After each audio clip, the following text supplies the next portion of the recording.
Assalamualaikum warahmatullahi wabarakatuh. Bertemu kembali dengan konten Islam yang panggiat, teman.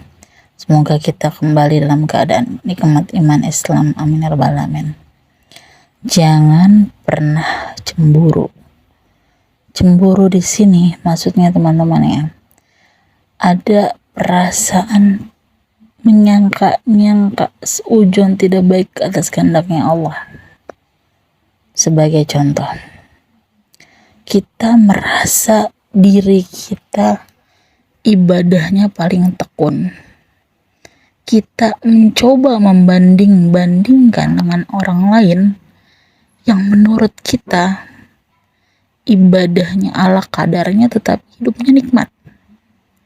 Dosa pertama kita dari suudzon. Dosa kedua kita dari ujub, yaitu membanggakan diri berlebih-lebihan. Yang ketiga yang amat sangat mengkhawatirkan adalah timbulnya perasaan cemburu yang berlebihan kepada orang lain dan menyangkal-nyangkal nikmat Allah yang tidak pernah kita rasakan. Sahabat-sahabat pewangi sekalian, ya teman-teman, akan datangnya hari akhir. Selain yang kita tahu fitnah Dajjal, itu sebelum fitnah Dajjal keluar, yang akan memusnahkan peradaban dunia ini ternyata, teman-teman, bukan hanya tentang datangnya Dajjal saja, bukan, tapi rontoknya keimanan dan ketakwaan kita kepada Allah, mencintai dunia yang tak seberapa, dan berusaha dengan hati kita yang merasa sedang jauh di jalan Allah, berusaha untuk menggapai nikmat dunia. Sedih, teman-teman. Nanti kita ini, ya, setelah melewati kerusakan fase-fase iman, merasa kurang dan cemburunya terhadap kebaikan orang lain yang diberikan kepada Allah, bergeser keimanan kita kepada Allah. Itu memang maunya setan.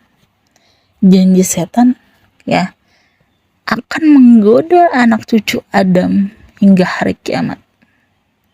Makanya dari itu, teman-teman, kita jangan membantu mempermudah janji setan untuk menggoda kita nih, keturunan anak cucu Adam. Apa yang perlu kita lakukan, teman-teman? Kesenjangan ekonomi, ya, di dunia ini, bukan hanya di Indonesia, ya, teman-teman, mulai terlihat. Yang kaya semakin kaya, yang miskin semakin miskin. Kecemburuan sosial, ya. Jadi bagaimana, teman-teman, agar kita merasa bisa setara dengan orang lain? Andai saat ini saudara-saudari muslimahku, saudara-saudara seimanku, andai kita sedang berkekurangan secara nampak mata di dunia, kita kejar aja, ya. Kita kejar ridhonya Allah melalui apa? Melalui ikhtiar langit, ya. Mentok nih, ya, perkara urusan dunia, sana buntu sini tertutup, kayaknya kok susah banget, ya Allah. Ya udah, apa yang kita punya? Pertama, jangan lupa, sebaik-baiknya keimanan itu dimulai dengan taubat, mohon maaf kepada diri sendiri dan kepada Allah Subhanahu wa taala, ya. Diingat-ingat kembali, ya teman-teman, dosa-dosa kita. Saya emang gak punya dosa? Gak ada yang gak punya dosa. Ada. Manusia hidupnya tidak ada yang terlahir tanpa dosa. Jelas ada. kita kembalikan lagi silaturahmi yang mungkin sedang putus kepada siapapun. Sholat wajibnya dikencangin, sholat sunnahnya ditambahin, sedekahnya dikencengin lagi. Ya Allah po Anggi, gimana mau sedekah po, orang saya aja kekurangan. Teman-teman, saudara-saudariku sekalian, ada hal yang indah, yaitu di saat kita terdesak malah kita keluarkan. Yaitu apa teman-teman? Sedekah. Gak bisa pakai rezeki uang, kita pakai rezeki makanan. Rezeki makanan belum ada, kita beralih ke rezeki minuman. Makanan, uang, minuman belum ada juga teman-teman, kita pakai rezeki tenaga. Lah gimana kok sedekah tenaga? Iya, ada orang susah kita bantuin, ya. Tenaga juga kagak bisa po, orang capek, saya bontang-banting nyari rezeki. Pegel banget ini sampai rumah, buru-buru mau sedekahin tenaga ke orang. Oke, yang gampang, sedekah hati dan doa. Bah, gimana ini po sedekah hati sama doa? Contoh, kita lihat status orang, anak saya sakit 3 hari demam, ya kan? Langsung, ya, selepas sholat tambahin doa kita, ya Allah, si fulanah binti fulanah ini anaknya sedang sakit demam, hambamu bantu, tapi hamba berkekurangan, ya Allah, hamba doain deh biar anaknya sehat, biar orang tuanya pikirannya tenang. Itu udah sedekah doa. Sedekah hatinya gimana teman-teman?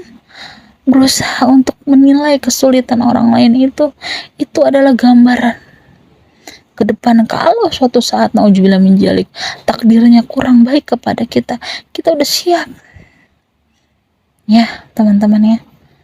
Karena apa yang terjadi di dunia ini adalah ilmu, ya. Hujan turun ke bumi itu tetesannya, butiran airnya itu pun ilmu. Kita lihat betapa Allah sayangnya kepada umat manusia. Beberapa periode kemarin kita diserang gelombang panas, benar-benar panas ekstrim, 32 derajat Celcius, mateng ya kepala kita teman-teman. Apalagi saudara-saudariku yang bekerjanya memang di jalan reper, yang berjualan di pinggir jalan, Masya Allah, ya. Dan yang di dalam ruangan juga kita merasa panas. Alhamdulillah Allah turunkan hujan beberapa hari belakangan ini, terasa sejuk. Itulah nikmat. Di saat kita merasanya, Allah bantu kita. Insya Allah teman-teman, ya, saudara-saudariku seiman, ya, yang sedang menyaksikan konten Bu Anggi, pertolongan Allah itu dekat dan nyata. Allah tidak akan meninggalkan hambanya. Jangan pernah berpaling dari ajaran Islam rahmatan lil alamin. Jadilah hamba-hamba Allah yang berkualitas, yang sampai nanti tutup usia meninggal dunia tetap sebagai muslimin dan muslimah. Allahu Akbar, ya. Tanamkan di nurani kita dan di hati kita bahwa sesungguhnya yang terjadi adalah kehendak Allah, dan Allah Azza wa Jalla lah tempat pertolongan terbaik kita. Jangan pernah mengingkari apapun, jangan pernah menduakan Allah oleh apapun, ya teman-teman. Jangan pernah cemburu dengan apapun. Sesungguhnya Allah tahu apa yang kita butuhkan, bukan apa yang kita inginkan. Karena apa-apa yang kita dapatkan di dunia ini kelak akan dipertanggungjawabkan di akhirat kelak. Insya Allah, semoga hari ke hari iman Islam kita bertambah, keyakinan kita kepada Allah semakin bertambah, tauhid kita semakin mendalam kepada Allah Subhanahu wa taala dan Nabi Muhammad sallallahu alaihi wasallam. Wassalamualaikum warahmatullahi wabarakatuh.